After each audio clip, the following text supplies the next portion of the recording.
Welcome to Saving America. This is your host, Dr. David D. Schein. Saving America welcomes Joel Gardner. He is the president of the Jefferson Council, a special organization at the University of Virginia. Joel is a graduate of UVA twice with his BA and then his law degree. In full disclosure, I also hold 2 degrees from UVA.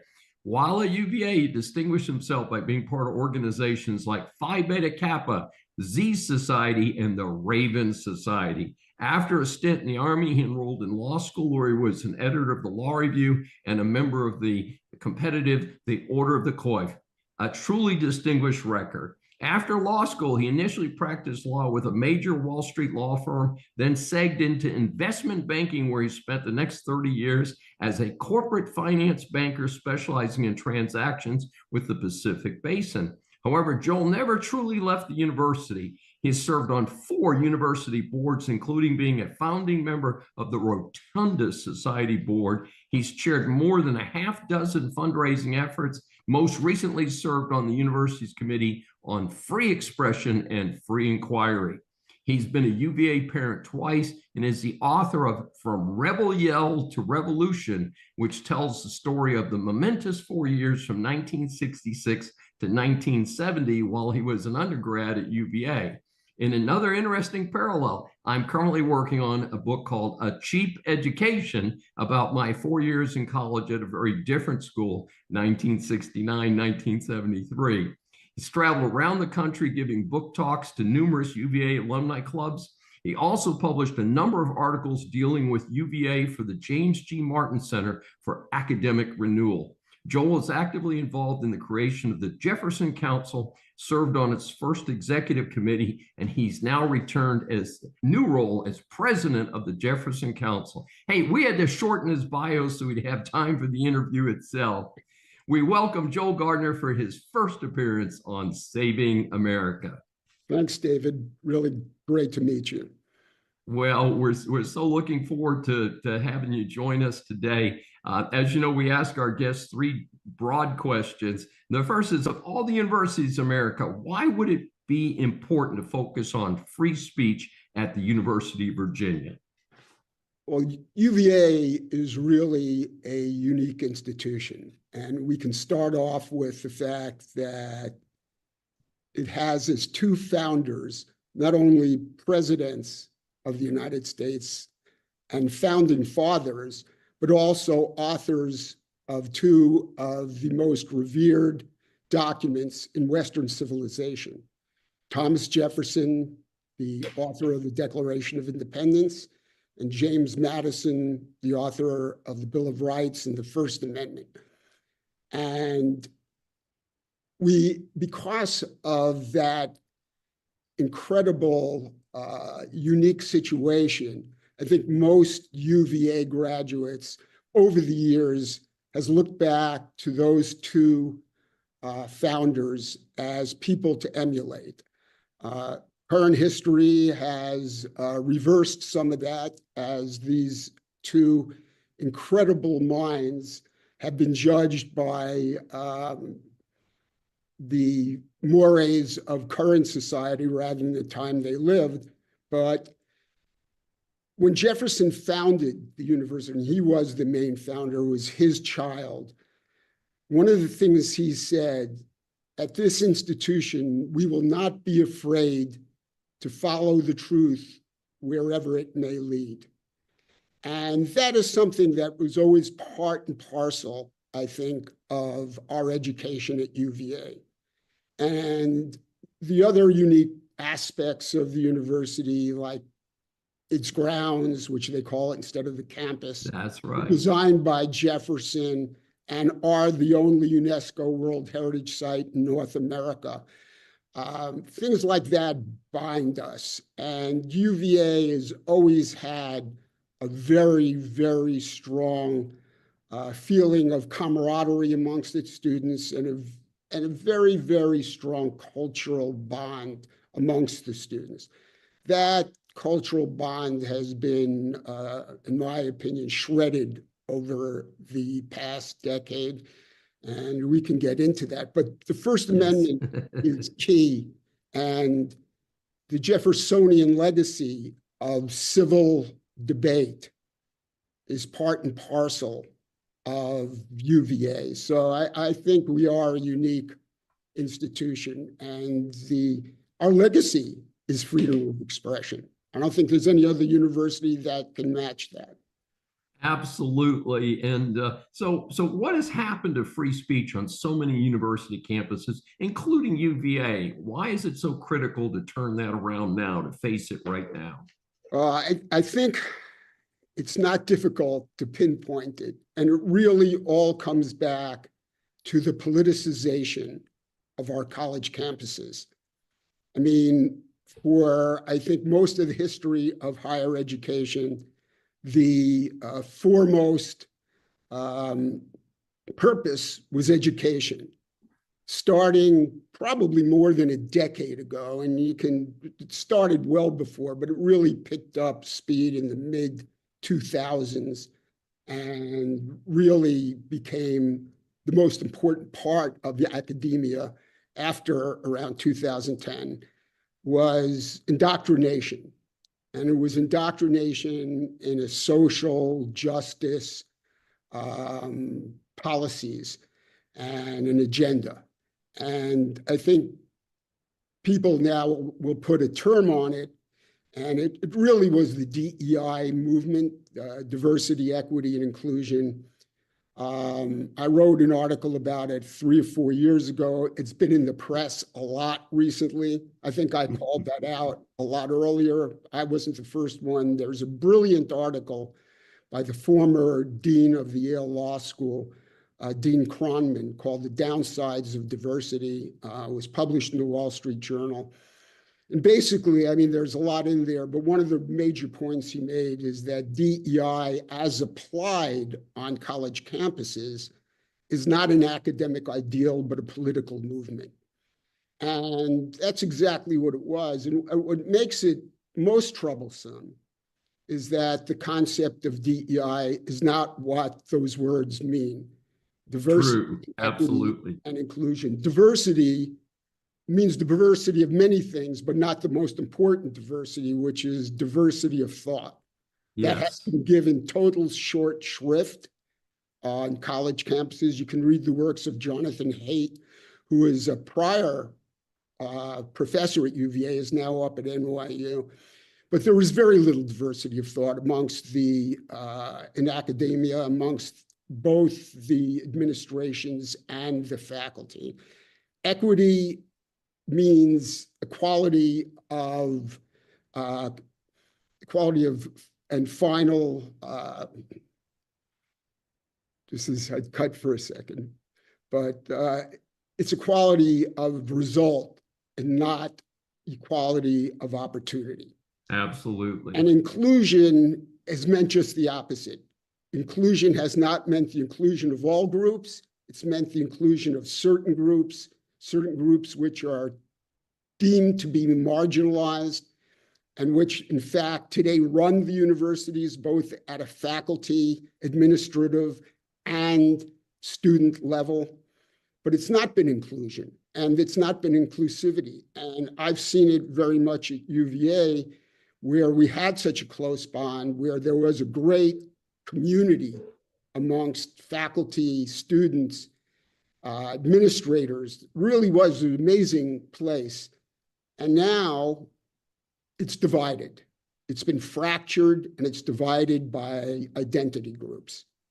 And it's broken my heart to see that, because I think, as you kind of detailed in my biography, UVA has been in my heart and soul since I stepped on the grounds in 1966, never truly left it. And it's really terrible to see what's become of the community, the sense of community and camaraderie there. Well, it's interesting for us in my approach here in Saving America, because we interviewed a fantastic young lady. She happens to be up in a college in Maryland. She's a senior now. She was an intern for the Heritage Society this summer, and I happened across her because she wrote a brilliant article. I had no idea it was written by a college junior. And I interviewed her. She's Asian American, and she was so critical of DEI. She said, I want to be respected for who I am and my accomplishments and my intellectual ability. I don't want to be considered something because I'm Asian or female.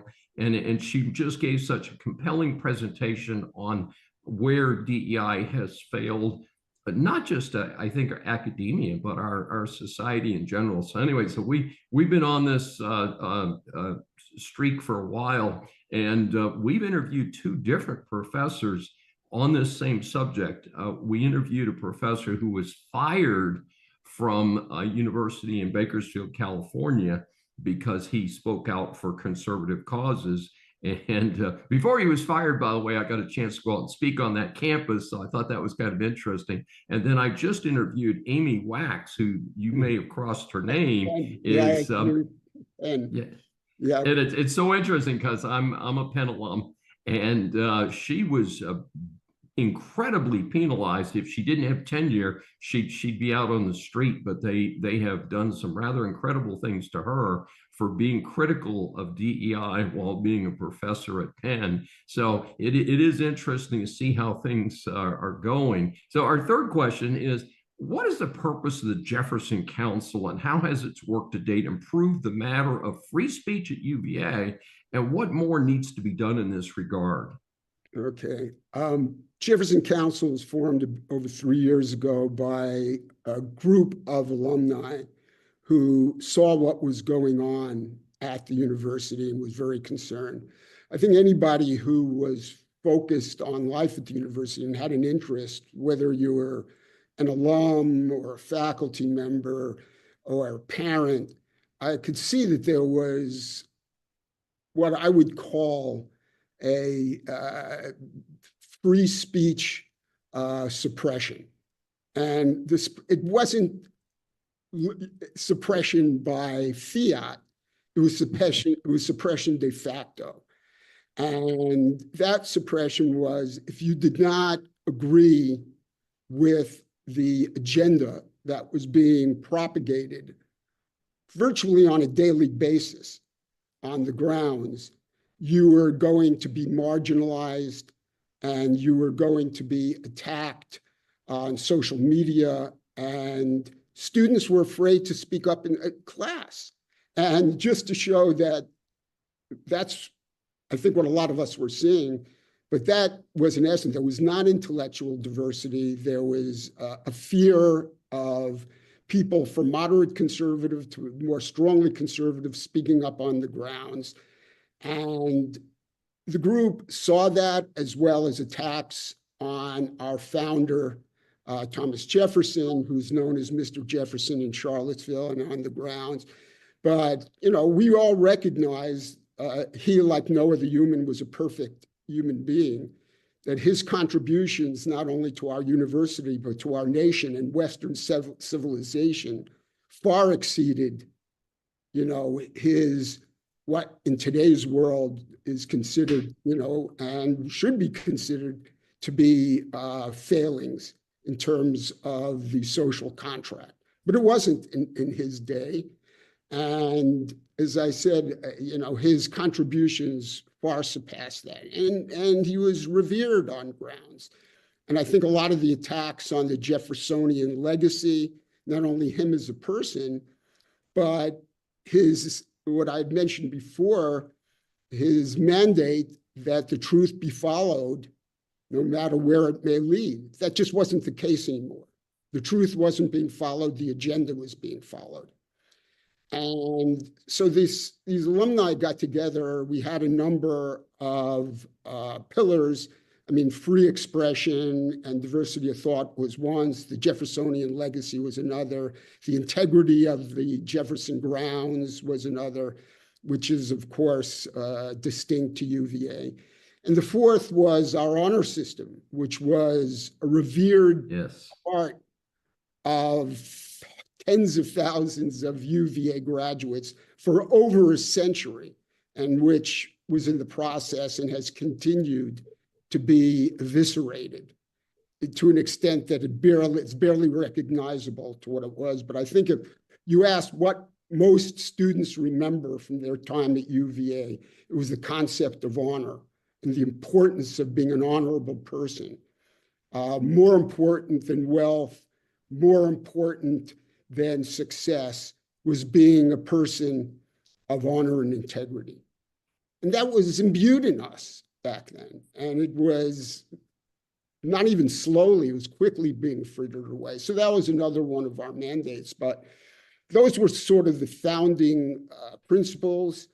As time went on, we grew in numbers. We've got over 3,000 members today, people concerned about the university. And I think we've played an amazing role in helping to foster intellectual diversity and freedom of speech. And we've done that in a number of ways. First, we brought many speakers, well-known speakers, moderate, conservative speakers on grounds. We had Vice President Pence, we had George Will, we've had academic speakers like Heather McDonald. And I think we brought people to the grounds that never would have been here if it wasn't for us. Secondly, and I think very, very importantly, is we have focused granularly on events on the grounds and have shined the light of day on them and have educated the university community to how freedom of expression and fairness to all students has been abused. And I think that would have gone uncommented on if we hadn't been out there willing to hear from students and faculty members about what was going on. They felt comfortable speaking to us, and we brought that to the public. And I think that's had a lot of consequence. I can tell you the formation of the free speech committee that I served on was very much in response to some of the writings I did to the public. At that time, interestingly, I had also said the university should adopt the Calvin Committee principles on the university not taking institutional views on political and social matters. That was deep-sixed by the powers that be at the time. And now just recently, they suddenly discovered how important that is, not to be commenting on public affairs because they came under quite a lot of scrutiny and bad publicity. Yes. But I think perhaps those were two ways in which I think we have fostered trying to have a level playing field for the free expression on grounds, is that we've had the back of individual students, student groups, and faculty, and I think have given them the courage and the comfort for them to come out and speak, knowing we are there to back them up, when before, in many ways, they would have been criticized and in certain ways had, because it's true, had actions taken against them. I mean, there's certain individual students in the stories. I mean, I could go on for the next half hour talking about how individual students have been mistreated in abominable ways by the administration in that regard. And it's important for people to know, because any parent that would learn of some of that stuff, and most alumni that would learn of that, would be horrified. And I think part of the problem is that most alumni are not aware of what is going on. The administration tells its story. They tell a wonderful story. They have multi-million-dollar PR departments behind them. And most people hear certain things that come out in the university official statements and take that as fact and don't understand that what's going on. And just as it happens today, I think it was last night or very recently on the Joe Scarborough show, and he's not a particularly conservative commentator. His daughter goes to UVA. Oh, And interesting. he came out with a comment saying how terrible that his daughter came home and basically said that if you come out and speak openly against what is the common agenda there, the common adopted thought, that you're marginalized, you're attacked, and as a result, students just basically sit in class and are afraid to speak up. That just came out. You can find that online. But that's the truth, and people don't understand it. It's denied by the administration because if you believe what they say and the positions they take, you'd never know it. But they talk the talk and they don't walk the walk, which is why an organization like the Jefferson Council is so important, not only to the University of Virginia, it's important to universities across the country. And you know, now there are many, many groups similar to UVA. There's a group called AFSA, which I think now is 26, 27 similar groups to the Jefferson Council around the country, we were one of the founding members, 5 or 6 founding members, and they're around the country. But it is a problem. I mean, this is a definite problem, not only at universities, this is K through 12. If you go, yes, absolutely. their And of course, indoctrination has replaced education as the ground stone of education. and it's killing us, and it's really been so difficult. I'm university professor, as I think you know, and I have seen a dramatic decline in the quality of our students coming into our colleges, and we have lost the focus in K through 12 of very basic skills is reading, writing, and arithmetic. And I know it sounds so, 18th century to talk about the 3 R's, but I've got a student who's a sophomore in college, supposed to write a paper on philosophy. It came by one of the committees I serve on, and he didn't know how to write a paper, did not know how to write a research paper. And this is someone who's in a private college where I teach, and it's like, what happened? What are we doing over there? These should not be political inculcation centers. And even if you are a political inculcation center, at least teach them how to read and write and how to, put sentences and paragraphs and things together. That's why I was so impressed with our visitor from the Heritage Society, the summer intern, because her writing was clear and positive. She was a great speaker, and it's like, where are the rest of these college students today? And I would say UVA, where I taught while I was working on my doctorate in the early 2000s at the McIntire School of Business, I can tell you it was a very good experience for me because the students were articulate and on top of things. But I know things since that was about the year 2003.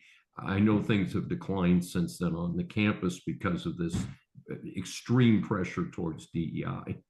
Well, Dave, it's not only that, it's not only the failure to inculcate the basics into our students, like being able to write in a manner in which people can understand, put more than 2 or 3 sentences together. They don't teach history anymore.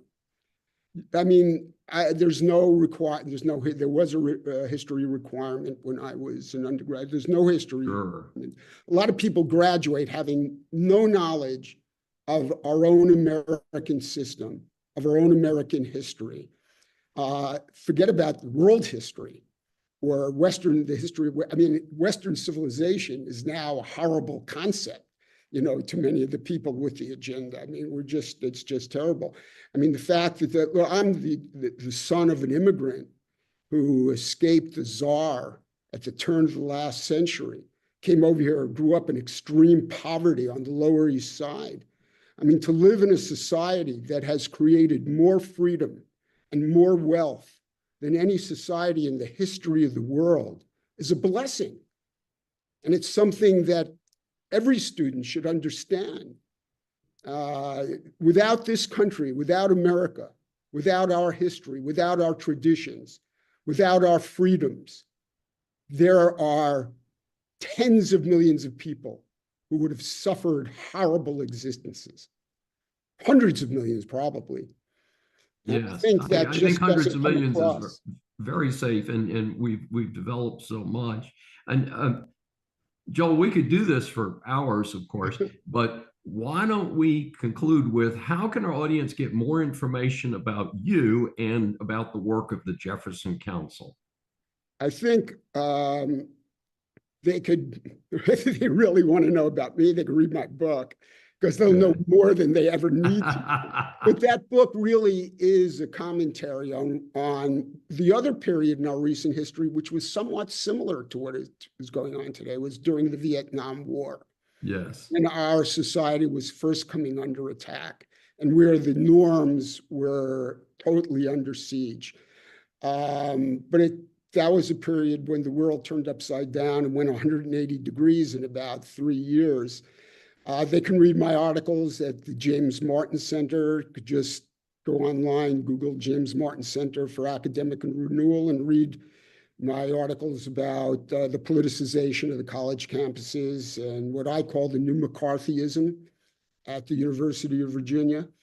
The Jefferson Council, I would say just go to our website and just Google the Jefferson Council UVA, and you will find on our website, you can join up, and right there, we publish news stories all the time.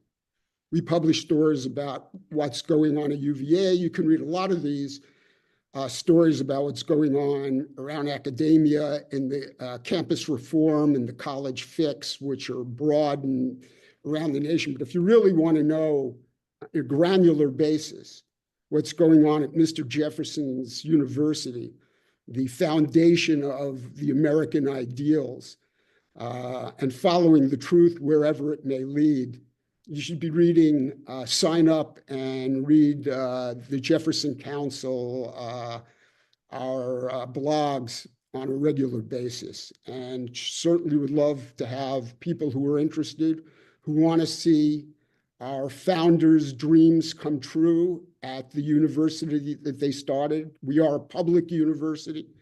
We're not an elite private university. We have students from all spheres, from all states. Jefferson wanted his university, although a state university, to be representative of the United States.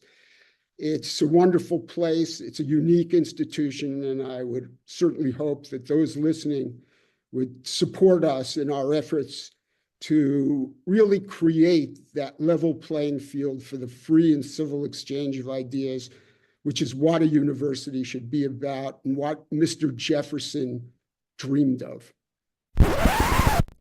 As we grow up, a common reference for success or failure is the letter grade. Whether we are in grammar school or college, we all want an A grade and certainly regard an F as a big failure. Here at Saving America, we scan the news for reports of celebrities, politicians, or others who just end up in the public eye. So the A grades are awarded to people and organizations for great service to their communities, and the F grades, of course, are unfortunately more common, are awarded to those who need to do a lot better.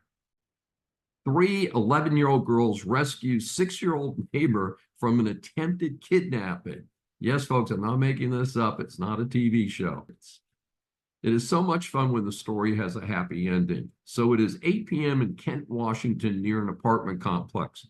Our brave 3 11-year-old girls are approaching an ice cream truck. Nearby, they see a 6-year-old neighbor being hauled away by a stranger.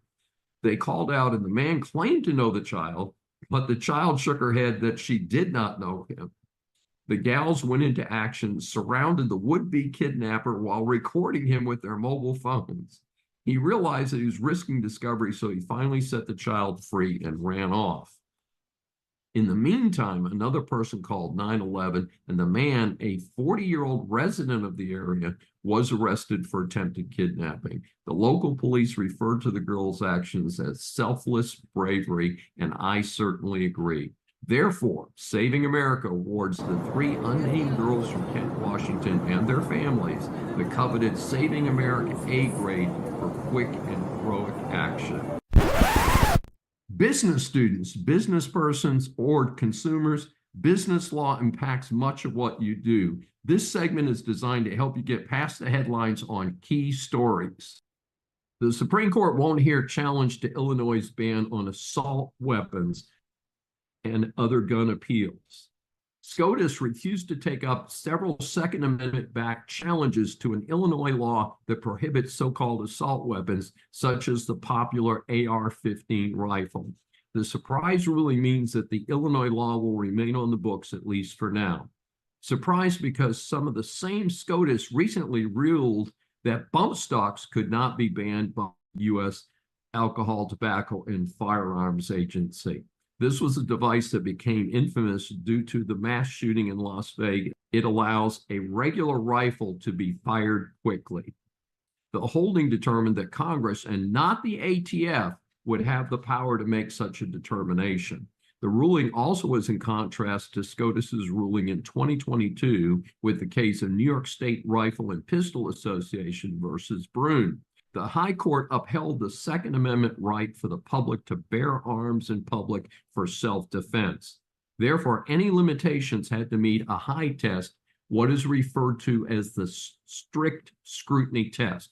What that means is if there is a law that limits a constitutional right, like the Second Amendment, it must be narrowly structured to only serve the public good and not impair constitutional rights. The Illinois state law in question made it a felony offense to have assault weapons, including AR-15s. The trigger was a mass shooting that involved an AR-15 and resulted in 7 dead and dozens injured during the 4th of July parade in 2023. It is likely that lawsuits pending against the Illinois statute will continue in the lower courts. The issue seems likely to return to the Supreme Court in the future. Some may ask if further Second Amendment cases against the statute might return to SCOTUS. Why did SCOTUS not review it now? The selection of cases by the High Court is tough. 4 of the 9 justices must agree to hear a case. It must be ripe for consideration. In this case, some of the conservative justices were outvoted. In fact, Justice Thomas stated that the AR-15 is the most popular semi-automatic rifle in the United States and is in common use today. This would seem to telegraph his support for keeping this weapon available to the public. To give our audience an idea of the number of cases decided by SCOTUS each year, over the previous 10 years, the most cases decided was 82 and the least was 47. Think about the thousands of cases that might have been presented to the High Court in that time. 5 charged in attempt to bribe a juror on one of the largest COVID-related fraud cases in U.S. history. The federal government spent billions of dollars trying to help Americans deal with the COVID shutdowns and the many hardships that resulted. Sadly, billions were reportedly wasted. In April, 7 people went to trial after being accused of participating in a scheme to steal $40 million from a federal COVID program meant to provide food for children. The defendants had been linked to the nonprofit Feeding Our Future, which received funds from the federal program. A total of 70 defendants have been charged so far in the fraud scheme centering on the nonprofit, with 5 convicted and 18 pleading guilty. Of over $250 million in federal funds taken, only $50 million or 20% has been recovered. In federal court in Minnesota, the government is charging Abdiz Sharif Farah, Abdimajad Mohammed Nur, Said Safifi Farah, Abdul Karim Safi Farah, and Ladan Mohammed Ali with conspiracy to bribe a juror, bribery of a juror, and corruptly influencing a juror, according to the indictment. In the scheme, the defendants allegedly discovered the name of the one minority juror on the jury. She also happened to be the youngest. They did surveillance on her and put together a war chest of $200,000. According to the indictment, one of the defendants followed the juror home and purchased a GPS tracking device to put on her car to track her. In the scheme, they reportedly offered her $120,000 in cash if she would find all the defendants innocent, and further to persuade other jurors to vote innocent with her. Of all things, given the amount of money in play here, the defendants asked for public defenders when they were charged. The question became, where is all that money? The prosecutors objected to the public defenders, citing the defendants' alleged access to money parked abroad. Prosecutors said that money was used to purchase and construct a 12-story apartment building in Nairobi, Kenya. However, the judge did make a temporary appointment, so it'll be interesting to see how that goes. Of course, if you've got that much money, generally speaking, you don't use a public defender. You use a high-powered, famous criminal defense attorney. In any event, truly a case that will probably become a made-for-TV movie in the future. Texas gets a win from the U.S. Fifth Circuit Court in dispute with Department of Justice over the buoys in the Rio Grande River. This case has attracted attention in the U.S. as well as Mexico. Texas Governor Greg Abbott was tired of the U.S. border control not controlling the long border between Texas and Mexico. Many private property owners along the Rio Grande River also were complaining about the lack of protection. Governor Abbott then had a row of buoys established in the Rio Grande River to discourage persons from illegally trying to wade across certain shallow parts of the river. The Biden Justice Department filed a complaint in July 2023 against the buoys in federal district court. The Department of Justice won the first round. Texas was ordered to remove the buoys. Instead, Texas then appealed to the Fifth Circuit Court of Appeals, which in January of this year temporarily allowed the buoys to stay while the case was further examined. The Fifth Circuit full panel just ruled in favor of Texas and that the buoys can stay. The court was very divided in its opinion. There were 7 dissenting justices. Circuit Judge Don Willett, speaking for the majority of the court, explained that the Department of Justice offered no evidence that the barrier threatened safety, and further, that the complaints about Mexico being upset with the buoys was not a reason to remove them. An interesting dissent was by Circuit Judge James Ho, who said that the Texas should prevail because it was a strategic military decision to repel a foreign invasion. That would make this a political dispute that the federal courts lack the authority to decide. I don't have the expertise to sort that one out, but it's a very interesting take on the situation. And indeed, we have a state within the United States involved in a dispute with another country. So it's a pretty significant situation. Governor Abbott announced that Texas can keep these buoys in the water, securing our border. Continuing, he stated, Biden tried to remove them. I fought to keep them in the water. That is exactly where they will stay. Justice. That's from Governor Abbott. It's likely that the Department of Justice will appeal to SCOTUS, although it could also continue in the trial court to see if it can win there. So more to come, folks, on this situation. Saving America welcomes Doug Lawrence. He is the founder of Talent C.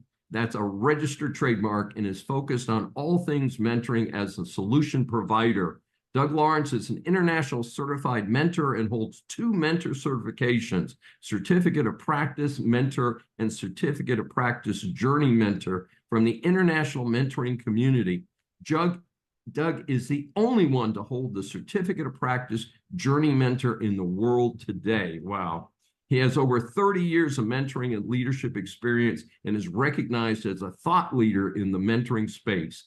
Doug authored the book entitled The Gift of Mentoring, and his second book entitled You Are Not Alone became an Amazon #1 bestseller in North America and the UK. He is a bronze medal recipient in the Global Book Awards. Our series of interviews for Saving America establishes that the world is full of interesting people. We welcome Doug Lawrence for his first appearance on Saving America. And thank you so much for the opportunity to be on your show this morning. This is really, I'm really pumped for this. Well, that sounds good. Well, we're pumped to have you here for sure. As you know, we ask our guests 3 questions to let our audience learn about them and what they're working on. Many business people today spend years in college and a good percentage to get a graduate degree. Why do they need mentoring as well?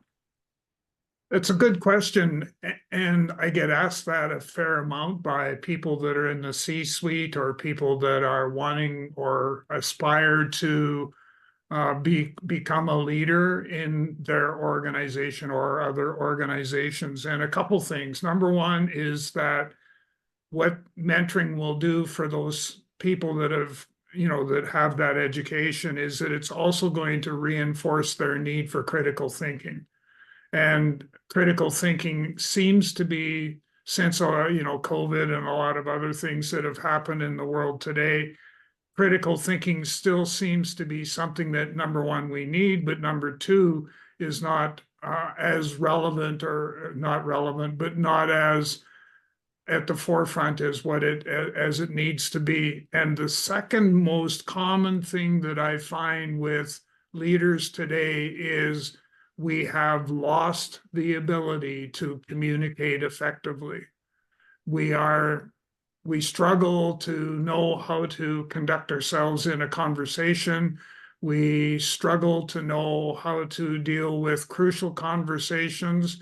And what mentoring will do is it will help you get that experience back where it needs to be, so that it's at the forefront when you go to have conversations, when you're dealing with people, when you're dealing with clients, so that it's all there. And from my perspective, it doesn't happen enough. And if I get brought into an organization to work with somebody that is in the C-suite, and I've experienced that a fair amount lately, is that those are the 2 things that seem to have gone off the railroad tracks, so to speak. And that's where I typically will end up spending some time with those leaders, is going over the critical thinking and communication skills. And finally, I think the last one that I should touch on is the aspect of self-care, is that because of the nature of everything that's going on, we don't take the time to take care of number one, which is ourselves. Fascinating situation. Doug, our second question is, explain to our audience how your first book, The Gift of Mentoring, can help people in various fields of work. And in that, Doug, for members of our audience who don't know what mentoring is, would you include explaining, from the starting point, what is mentoring itself? How does that differ from, we hear a lot about coaching today, and we, of course, have people in classrooms. So mentoring, the best way for me is to give you the definition that I use, that we use through the international mentoring community, and it's a 2-way trusted relationship where both the mentor and the mentee or protege are going to learn and grow together on a personal and professional basis. And what's really important here is that most people focus on mentoring being that career development tool that, somebody that's going to help me write my resume, cover letters, going to do some job coaching and stuff like that. And we lose sight of the personal growth mentoring. So by that, I mean the self-esteem, the self-confidence, the self-worth, all the selves, as I like to call them. And we need to make sure that we're able to use those tools to be able to do that moving forward.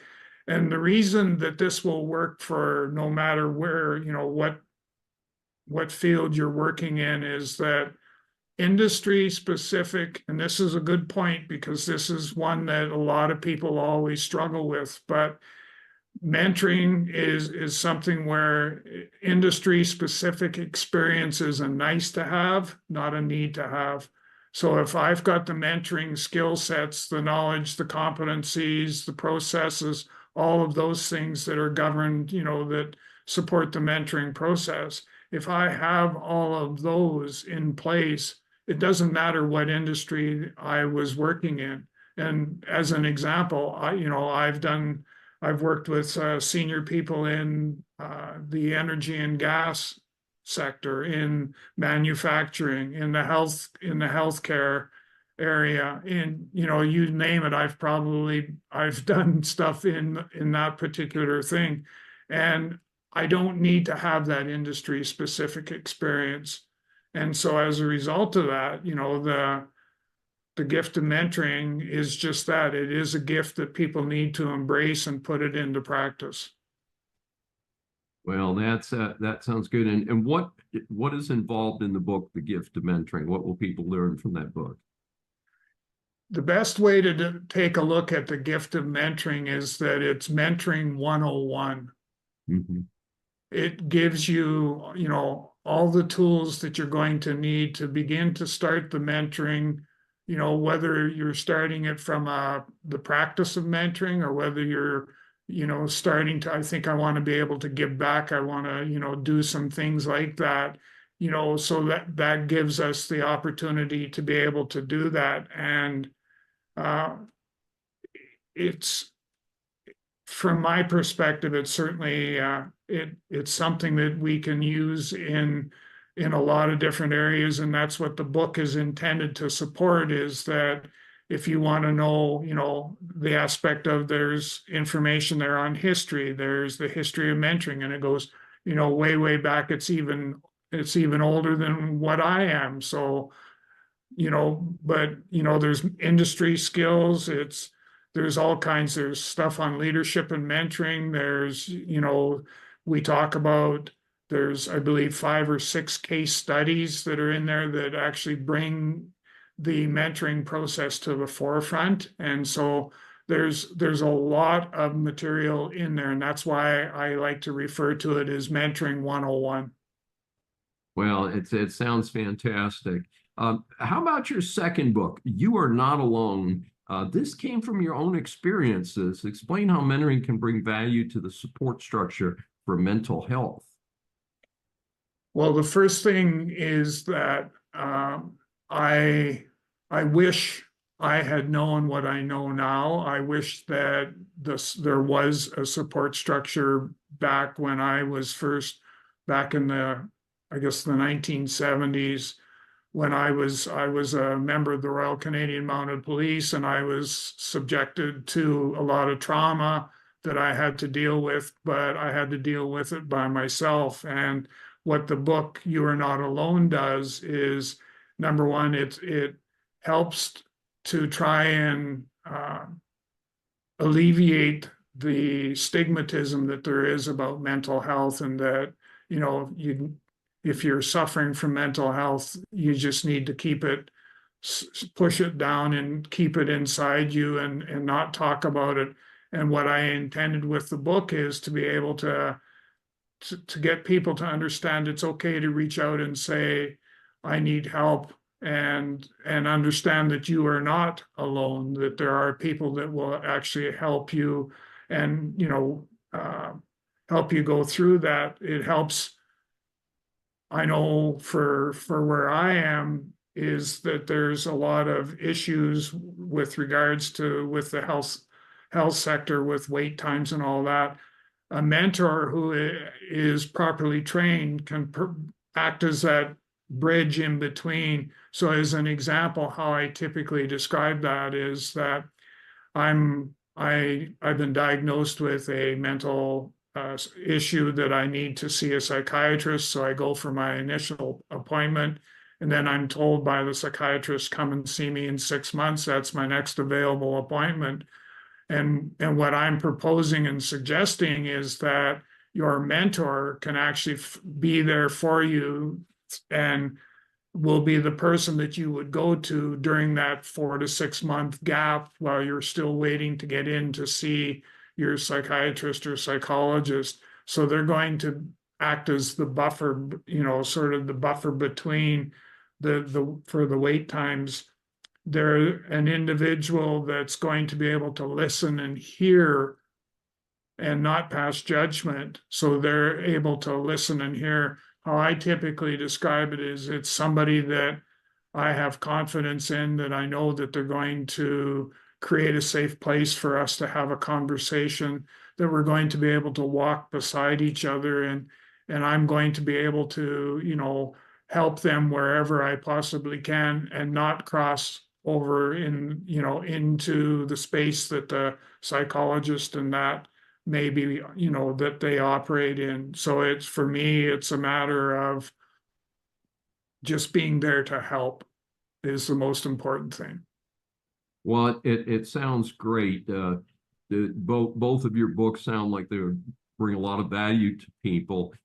Doug Lawrence, how can our audience get more information about you and the work that you're doing? The best way is I'm very active on LinkedIn. So if you do a search on Doug Lawrence, I usually pop up fairly quickly. So you can, you'll be able to tap into a whole bunch of information there. You can also go to my website, which is www.talentc, so the word talent with the letter C on the end, .ca. And there'll be a place there where you can click on a button and it'll send me a message and we can kind of go, you know, go from there.